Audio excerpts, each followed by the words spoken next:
Carlos, bienvenido. Hola Karina, muchas gracias por la invitación. Gracias a ti. Tenemos una gran pregunta y que nos hacemos muchos colombianos y tiene que ver con la corrupción privada. ¿Por qué es tan lucrativa? Cuéntanos qué es lo que hace que sea un negocio redondo o que sea visto como un negocio redondo, ¿no? Sabemos que las empresas son un vehículo completamente legal, pero hay acciones, personas, individuos, etcétera, que detrás de eso toman una empresa para lucrarse. Cuéntanos, ¿por qué es tan lucrativa la corrupción privada? Gracias Karina por la pregunta. Nosotros desde Bancolombia estamos convencidos de que no tiene que ser así. De hecho, nosotros partimos de un propósito que se basa en la integridad como la fuente de todas nuestras actuaciones. Y creemos que uno debe hacer lo correcto aunque nadie lo esté observando. Pero lamentablemente, como tú dices, es cierto. Muchas personas creo que vivimos en un entorno social complejo, en donde hay una cultura del vivo vive del bobo, de aprovechar las oportunidades, de que no van a ser juzgados por nadie porque podemos tener una justicia débil. Entonces creemos que eso de pronto alimenta esas malas actuaciones. Pero queremos nosotros desde nuestro rol, y esa es la invitación que hacemos a todas las empresas, de acompañar a todos quienes son nuestros clientes, aliados y proveedores, de entender que el camino que les corre por esa vía es muy tortuoso. Dijiste algo muy importante y es la integridad. Mi abuelita decía que la integridad era ser de una sola pieza, o sea, y así, ¿no? Tú recuerdas este gesto, y es ser lo mismo en el entorno empresarial, es ser lo mismo en la casa, es ser lo mismo en ese entorno con los proveedores, pero también señalas algo asociado sobre la cultura. Eh, y tú has escuchado que dicen que los colombianos somos, que tenemos una cultura que es más proclive a ciertos asuntos. ¿Tú crees que hay algo del entorno cultural que puede impactar esto? Pues mira, yo sinceramente no creo que nosotros estemos condenados a esas malas prácticas. Yo creo que sí tenemos que seguir haciendo esfuerzos por acompañar la formación de culturas éticas en las empresas. En el caso nuestro, estamos obsesionados en tener una cultura de cero tolerancia a la corrupción y al fraude. ¿Y cómo acompañamos eso? Desde la prevención, Karina.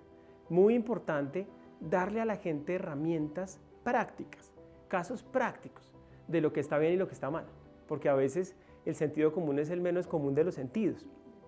Y en ese orden de ideas, si uno acompaña, y nosotros estamos haciendo esto con ciencias del comportamiento, estamos aplicando específicamente a casos de uso, eventos en donde creemos que hay susceptibilidad de corrupción, si la gente no se comporte por ahí. Entonces nosotros creemos que el sendero correcto es el de acompañar los principios de tu abuelita, llevándolos al rol de cada uno de nuestros colaboradores, y eso mismo creemos para nuestros aliados y clientes. Carlos, eso de ciencias del comportamiento, eso es una ciencia que estudia el comportamiento de las personas y determina algo. Cuéntanos un poquito más para quienes nos están escuchando en este momento. Con el mayor gusto. Mira, esto empezó en la economía, en algo que le llaman behavioral economics, y es identificar que las personas no son 100% racionales, sino actúan muchas veces simplemente por sesgos, por prejuicios, y que su actuar está llevado por distintos factores. Entonces, si tú le puedes pegar a esos factores, lo puedes acompañar, entre otras cosas, a sacarlo de la mala decisión, a guiarlo por el camino recto, por el camino ético, por el camino de la integridad. Y eso creemos que es la base de la lucha contra la corrupción en el sector privado. No solo controles, medición de riesgos, sino también prevención desde el punto de vista ético. Carlos, mencionabas ahorita algo que tiene que ver con esos factores. ¿Tú crees que hay unos factores en este entorno, en este ambiente privado, empresarial, en este entorno de negocios que pueda hacer, digamos, clic con esas malas actuaciones de por qué una persona puede, o digamos, tomar una empresa y irse por la vía ilegal en vez de escoger la vía legal? ¿Por qué nos vamos por lo malo? ¿Por qué vamos por esa vía de la ilegalidad en vez de irnos por la vía legal? ¿Qué hay detrás de eso? Pues mira, nosotros para poder prevenir, lo primero que uno debe hacer es tratar de entender el fenómeno. Y en ese entendimiento lo que hemos visto es efectivamente una cultura arraigada en algunos sectores, lamentablemente, del vivo vive del bobo. Hemos visto mucho que hay empresarios que están convencidos que para entrar al nuevo mercado, a un nuevo segmento, de pronto deben caer en actos de corrupción. O simplemente, y creemos que este es un factor grueso, que sienten un entorno de debilidad institucional donde dicen nunca me van a coger. Pero ahí nosotros hemos sido enfáticos con todos los públicos con los que conversamos de que no es ninguna justificación, cualquiera de las anteriores, y que justamente los efectos son tan perniciosos para la sociedad, para todos los individuos, que nada lo justifica. Cuando dices que nunca me van a coger, ¿eso qué implica? ¿Qué falta entonces para poder derrotar esa mentalidad de nunca me van a coger? ¿Qué crees que hace falta? Nosotros somos insistentes, Karina, en dos pilares. Uno, preventivo, insistir, cultura para todas las empresas con las que trabajamos. Insistir desde la alta gerencia, no con un manual, no con un código de ética y transparencia, sino con un vivir, con un actuar íntegro. El ejemplo base de todo. Y insistir, insistir, insistir, no desfallecer. Y lo segundo, definitivamente entender cada vez mejor los fenómenos que evolucionan, cambian, son retadores, para poder prevenir. Entonces, al igual que en cualquier riesgo, el riesgo de caer en actos de corrupción deben identificarse los riesgos, medirse, controlarse, monitoreos, y en el caso particular nuestro, habilitar líneas éticas. Nosotros tenemos una línea ética en donde de la mano de estas ciencias del comportamiento, entre el año pasado y este incrementamos el nivel de denuncias en un 74%, lograr que la gente se sienta cómoda en transmitir una inquietud ética. De la mano de Transparencia por Colombia implementamos nuestra política de protección al denunciante. Y esos actos concretos llevan a que la gente se sienta más segura en preguntar. La base siempre será preguntar si existe una duda ética o si se ve un acto incorrecto. Te me adelantaste a la siguiente pregunta, y es que quisiéramos saber qué está haciendo el sector privado. Digamos, ya nos has venido contando algunos asuntos que está adelantando y que viene Bancolombia realizando, pero en ese entorno de negocios, no solamente al interior de Bancolombia, sino con el resto de empresas y lo que puedes ver, digamos, en tu día a día, ¿qué has identificado que esté haciendo el sector empresarial y el sector privado para contrarrestar ese flagelo de la corrupción? ¿Qué has visto?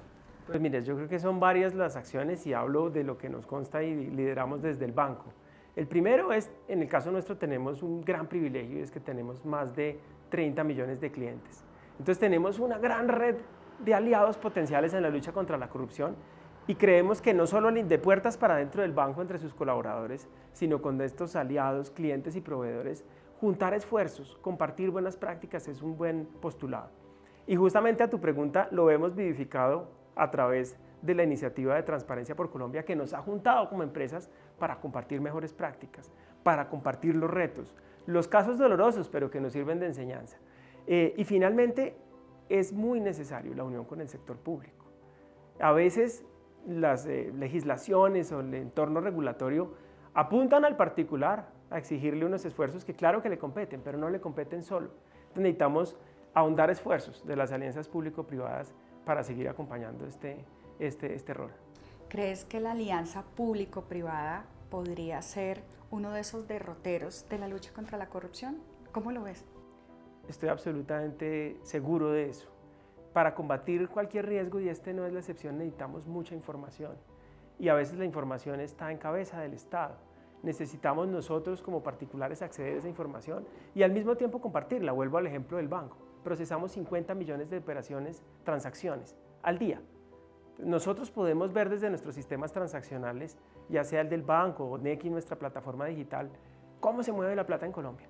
Una muy buena radiografía. Pero al mismo tiempo yo no tengo los ojos que tiene la Fiscalía, la Procuraduría, entidades como Transparencia por Colombia para identificar patrones, contextos, segmentación de riesgos. Entonces, si nos juntamos todos, academia, ONGs, sector privado y autoridades, tenemos un potencial gran frente de acción para combatir la corrupción.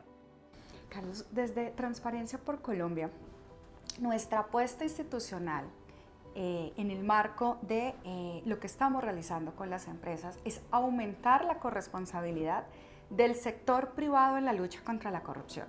Cada vez que yo digo esto me dicen, es una gran tarea. Por supuesto que sí, es un gran trabajo.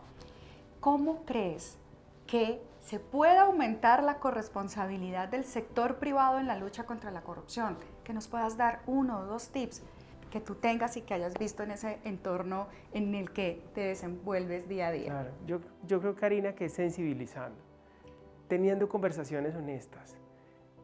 Obviamente las empresas tenemos unas metas financieras de compartir utilidades con nuestros accionistas, etcétera, etcétera. Cada una tiene un objeto social distinto, pero tiene que ser una base común, hablar de estos temas. O sea, estos temas tienen que estar de primeros en la agenda. La reputación de una compañía se puede destruir en segundos si cae en un escándalo asociado con la corrupción. Entonces yo creo que si nos hacemos todos una conciencia firme y decidida de conversar de estos temas a diario, seguramente podemos contribuir mejor. Listo, entonces sensibilización, digamos, es lo que rescato de esa primera, digamos, apuesta que nos dices. ¿Consideras que hay otra adicional a sensibilizar? Diálogo público-privado, no sé. ¿Qué otro de esos tips que nos puedas dar en ese aumento de la corresponsabilidad? Claro, yo creo que no hay esfuerzo que sea pequeño porque es que de verdad es un cáncer, es una cosa muy lamentable. Y siendo esto así, yo creo que ese diálogo que mencionaba y esta corresponsabilidad que tú preguntas tiene que ser promovida en distintos foros. Tenemos que asociarnos gremialmente, buscar espacios para debatir, para compartir experiencias. Y yo creo hay algo muy importante aquí y es transmitir una visión optimista sobre esto. Y se preguntará uno, pero ¿cómo puede ser optimista frente a algo que es tan negativo? Y realmente, como decía Churchill, y lo voy a citar mal porque no me acuerdo específicamente sus palabras, pero era un optimista en cada calamidad ve una oportunidad, mientras que un pesimista en cada oportunidad ve una calamidad. Nosotros tenemos que ser los primeros. En cada calamidad, como lo es la corrupción, tenemos que ver oportunidades de llevar a nuestras familias, a nuestros empleados, a nuestros aliados, esa voz de que le podemos dar la vuelta a esto. Colombia no puede estar condenada a vivir en un entorno de corrupción. De acuerdo. Ese mensaje que quisieras dejar a quienes nos escuchan, ese mensaje positivo de lo que está haciendo y de esos esfuerzos del sector privado y del sector empresarial para contrarrestar este fenómeno, porque sabemos que lo hacen, pero pues quizás no todas las personas que nos escuchan y que nos están viendo en este momento los conozcan. ¿Qué nos puedes dejar de este diálogo? No, muy claro, Karina, y es que todos, la invitación que hacemos es que nos demos ese baño de optimismo, de que no todo tiene que ser negativo, que vivimos con el escándalo, pero más allá del escándalo hay mucha gente, millones de colombianos honestos e íntegros haciendo un esfuerzo por sacar esta sociedad adelante. Sumémonos a eso, no nos dejemos marear y contaminar por la negatividad y por la mala noticia. Por supuesto, esa la tenemos que combatir con toda la rigurosidad y dureza, pero también pensemos en ese otro país que como nosotros estamos tratando de hacer las cosas distintas. Bueno, magnífico, Carlos. Gracias. Con todo el gusto.